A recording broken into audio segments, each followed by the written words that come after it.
right now. Here we go. We are jam-packed, as you can see, and last night, I think in a word, over-delivered. We go to the NFC South, the Bucs and the Falcons. We didn't have high hopes for this one, and instead we got ourselves a thriller. Baker and the Bucs in the creamsicle uniforms taking on Kirk and the Falcons. Second quarter, Falcons trailing 7-0. Harry, Kyle Pitts, where's this been?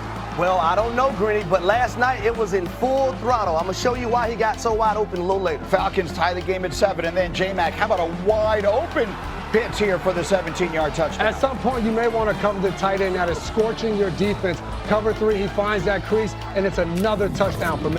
Yeah, no, that's Tampa Bay was holding the football at the end of the play. We don't know. One way or another on the drive. This is a 4th and 14 for David Sills, and he's got him.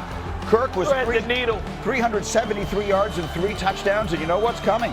Zane Gonzalez, Mike Evans can't believe it, from 43 yards away. Oh, my God, the Falcons won. They came from 28-14 down in the fourth quarter on the road in a game in which the Bucs had everything to play for, and the Falcons win. Listen to an angry Todd Bowles after the game. It's inexcusable. You don't make excuses. You gotta care enough where the hurts.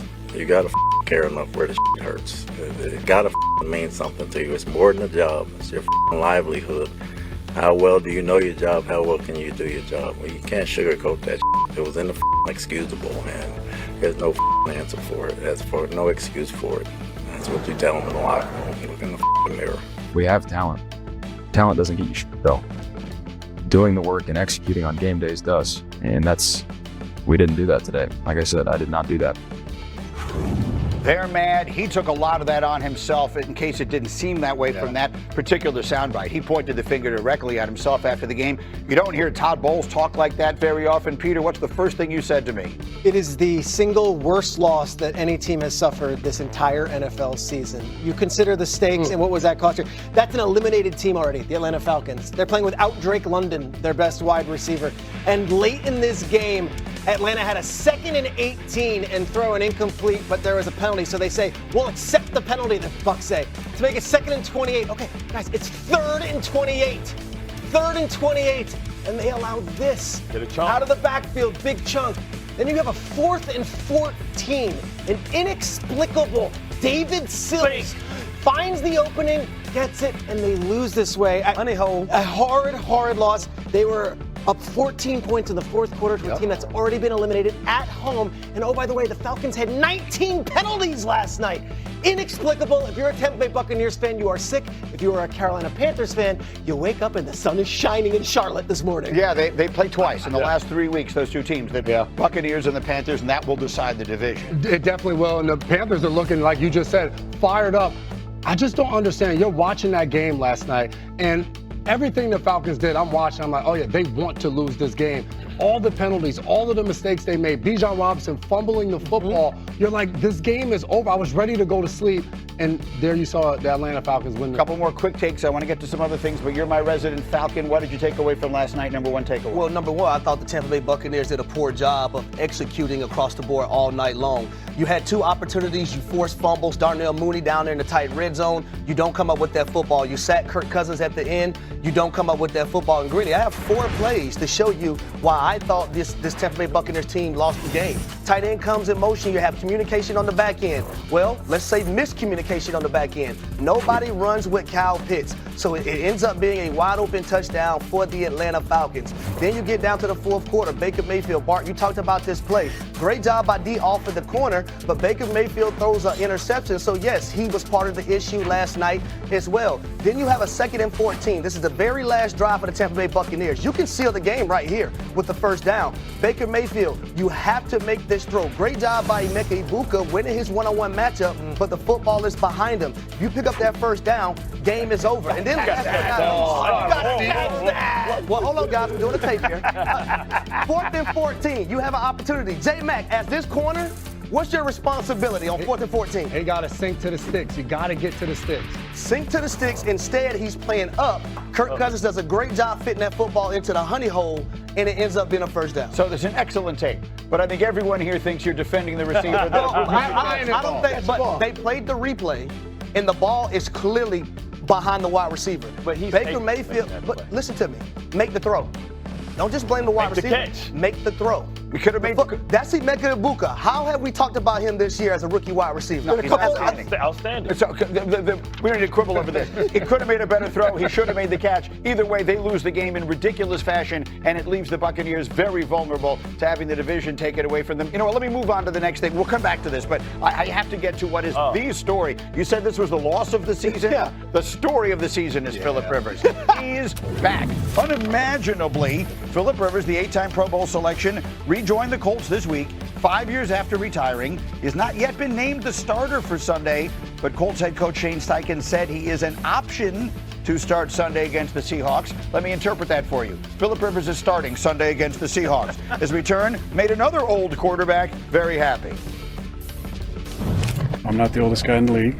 I love that. It's pretty incredible, though, because he's been out for, I believe, 4 full seasons, plus this part of this season. I was laughing because a couple of my buddies hit me up asking what I would do in that situation, and I said, without missing a beat, I'm retired. I'm staying retired. All right, so that's some of the reaction inside the league. Bart, you had some legendary battles with Phillip Rivers. Your thoughts? I mean, this is amazing. This is the most amazing thing I ever seen, man. It's like the league of old men. I mean, you talk about Phillip Rivers coming back. It's only an amazing story if it goes well. You know, like, he gives hope to all the old men around there. We all sitting there, we go to the gym, we doing our Pilates, we stretching, and people are like, hey, you think you can still play? I think I can. I think if any other position can make this transition, it has to be the quarterback position, because the quarterback position is the only one where it's 80% above the shoulders. He's still smart. He still knows where to go with the ball, but can he take a hit and where his hamstring fall off the bone right before our eyes? What was it like playing against him? He was the biggest trash talk ever, man. Like, he's one of my favorites. Like, out of the 3 kings that came out of that draft, I think he's the one that often gets forgotten because he's the only one without a title.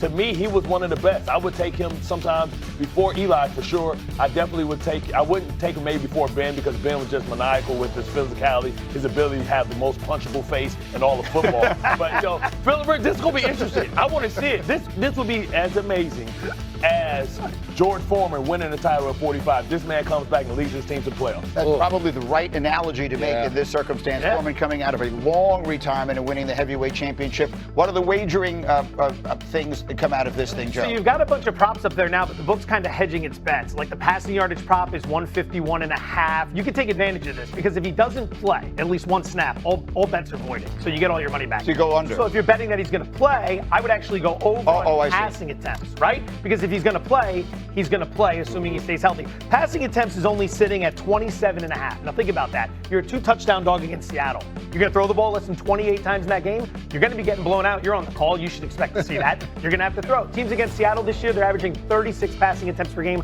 4th most in the NFL. So if he's going to play, he's going to throw, and he's mostly thinking and dunking his way down the field. Okay, I like it. So I misunderstood, and it's important to underline that point. If he doesn't play at all, you get your money back. Yeah. So you make the bet on the over, because you figure if he's out there, it's going to go over. You are doing the game on CBS. What is your sense? You look at this, and I think there's 2 parts of it. The part of Phillip Rivers' age, and you're a little terrified for him going against the Seattle Seahawks defense of what could possibly happen to him physically.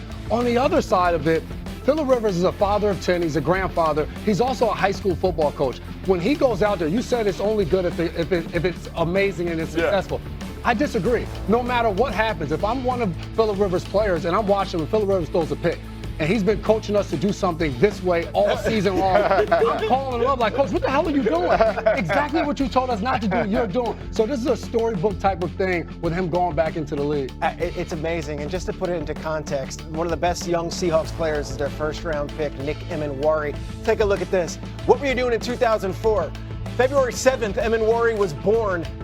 2 months later, Phillip Rivers was drafted into the NFL. That is just what you need to know. And Emenwari is going to play a big role in this game. I'll say this. The ex-players, you guys at the table, and Joe and Mike and Green, you guys can all appreciate, and then we could go to that place where it's, what if it doesn't go right? I'm not putting my head there. I am thinking truly about the story and how cool and how unique and how fun this is. And what if? Because the truth of the matter is this. If they do start rattling off wins with Phillip Rivers, the narrative on Rivers his entire career has been great stats, didn't win the big one. What if? Imagine getting one shot at 44 to, hey, rewrite that narrative. He's got that.